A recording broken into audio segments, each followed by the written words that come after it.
Olá, amante do terror. Eu não sei quantas vezes eu posso ter falado do mar aqui, mas com certeza não deixa de ser um conceito interessante, principalmente quando juntamos com o conceito terror. O mar pode ser um ótimo combustível para o terror, mesmo para aqueles que não têm talassofobia. E por quê? Por causa do medo primordial da humanidade que eu já citei aqui várias vezes. O medo do desconhecido, do que não podemos controlar, do que não podemos ver, do que não sabemos o que é e nem o que faz. O mar pode ser um ótimo exemplo para o desconhecido, já que é um local pouco explorado para sua imensidão. E isso pode ser facilmente refletido por diversas lendas, histórias e fatos sobre criaturas fora da nossa compreensão, vivendo no fundo do mar. Um exemplo de lenda seria o monstro do Lago Ness, uma história que chamou a atenção praticamente do mundo todo até 2013. E um exemplo de um fato são as criaturas abissais, animais aquáticos que vivem no fundo do mar, pois os seus corpos se acostumaram com a pressão e se subissem até a superfície, com certeza morreriam. São criaturas que nunca havíamos visto, e se não fosse comprovada a sua existência, passaria apenas como uma lenda, como no caso do monstro do Lago Ness. Mas e se existisse uma criatura que não apenas é misteriosa e que vive no mar, mas também não pode ser descrita por ninguém? Pois é, essa criatura se chama SCP-1128, o terror aquático. Por mais que consideremos que ele é uma criatura aquática, na verdade não se tem a menor ideia do que ele pode ser, já que ninguém que ficou sabendo como a sua aparência é, viveu para contar a história. Ele tem muitas semelhanças com o SCP-096, na questão que ninguém pode saber como é a sua aparência. Mas ao mesmo tempo que ele é mais radical que o 096, você consegue escapar dele com muito mais facilidade. Ele se manifesta como um predador aquático sobrenatural, de tamanho massivo, e o seu tamanho é a única coisa que dá para saber sobre a sua forma física, porque a aparência não pode ser descrita.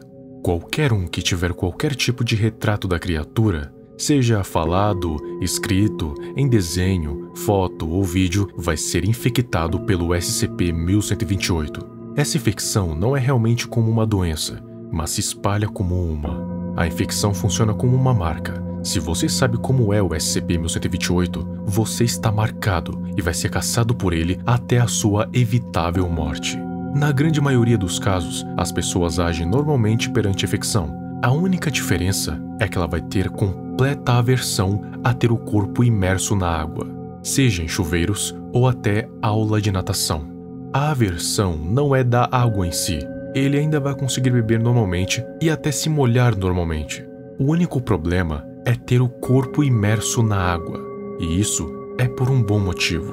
100% das vezes em que o infectado fica imerso na água, ele imediatamente desaparece da superfície e é teletransportado até o meio de um oceano, completamente do nada. Mas se você acha que não tem como ficar pior, tem sim, e tem muito.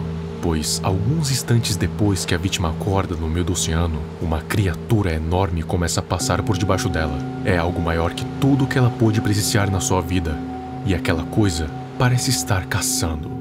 Mas por mais que isso pareça um problema sem solução, a quantidade de pessoas que conseguem ser com vida é muito maior do que as que morrem.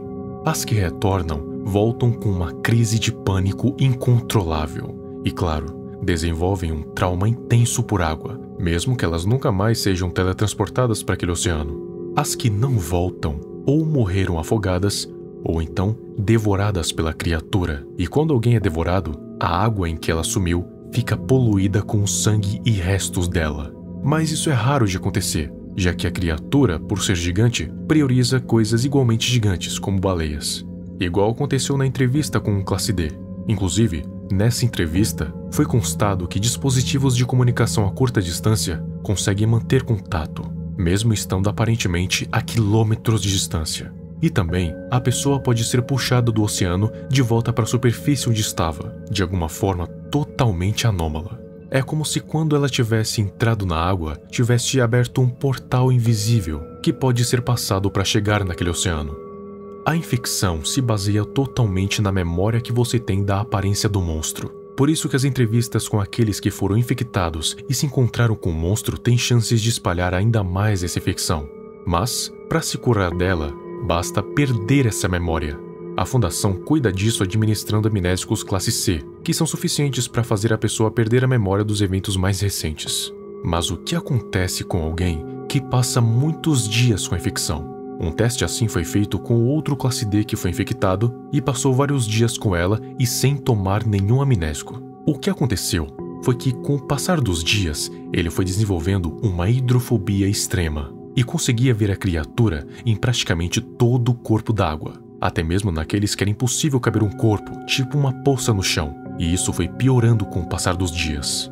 Até que o classe D, dias depois, simplesmente foi puxado violentamente para dentro de um copo d'água, por algo que não pode ser revelado, e logicamente, ele morreu. Todos os funcionários que presenciaram isso foram infectados, mas logo foram administrados com amnésicos. Depois disso, mais nenhum teste envolvendo os classes D com esse SCP foram feitos. Era um risco muito alto para resultados mínimos. No fim, todos sabem o que vai acontecer se a vítima não for tratada imediatamente depois de ser infectada. Até hoje, não se sabe como é essa criatura, por motivos óbvios, e também nem o que seja, se é de uma espécie ou é uma única criatura, e principalmente como consegue teletransportar pessoas para um oceano de qualquer corpo d'água, e até realizar feitos fisicamente e espacialmente impossíveis, tipo passar o corpo de um ser humano inteiro através de um copo d'água. Pode ser uma criatura mística que tem poderes sobrenaturais e, de alguma forma, consegue sentir quando alguém sabe como ela é. Ou pode ser uma criatura que seria considerada normal, mas algo anômalo em volta dela deseja protegê-la até mesmo de ser descrita. Isso torna o SCP-1128 um pouco mais radical que o 096, porque o 096 mata somente aqueles que sabem como é o seu rosto, nem que seja um pixel. E provavelmente amnésicos não funcionem. Provavelmente, mesmo se você esquecer do rosto dele, ele ainda vai te matar. Mas 096 não se importa com descrições faladas, escritas ou com pinturas, somente com a imagem exata do seu rosto sendo vista. Já 1128 não pode ser reconhecido de maneira nenhuma, nem pessoalmente, nem por foto, por vídeo, pintura ou descrição falada ou escrita. Simplesmente não pode ser visto de jeito nenhum. Mas ainda assim, na parte do esquecimento, é menos radical que o 096. Se você esquecer como ele é, você vai estar livre. Só que assim como o 096, você tem um limite de tempo para continuar vivo. No caso de Shy Guy, é alguns minutos, no máximo horas. Já no do terror aquático, são alguns dias, se você tomar cuidado de não emergir seu corpo na água de jeito nenhum. Mas, passando os dias, você vai começar a ter que se afastar de qualquer tipo de água, pois até um mero copo d'água pode ser um perigo. Ainda bem que todos os tipos de descrições sobre o SCP-1128 estão ocultas, e ninguém sabe realmente como ele é, não é?